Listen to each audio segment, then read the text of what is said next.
This is what we refer to as a data collection question, where a survey is taken from a population and we're being quizzed on whether the proper measures and precautions were taken. And for these kinds of questions, we have three main rules we want to follow. Number one, no definitive statements. Based on a study, you can't say what's definitely going to happen.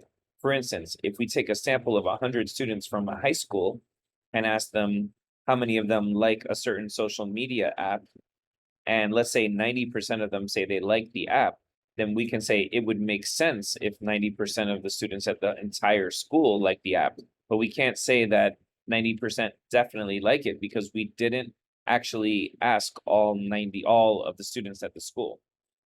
So we can't make a definitive statement. It has to be something lighter, like it would make sense or it's likely or something along those lines. Number two, you can't have any bias. If you want to know what a population says about something, then you need a random sample of that population without favoring any particular subgroup of that population. And last but not least, you can only reflect on the group you took a sample from. So here, residents of the town were surveyed, and the study took a random sample of 200 of the residents. So that's pretty good. They didn't take residents who lived on a certain block or who were from the beginning of the alphabet or anything like that. Now, out of the ones who responded, which was all of them, 87% said they are satisfied. So what are we able to say based on that? We're able to say that it would make sense if 80% of the entire town was actually satisfied.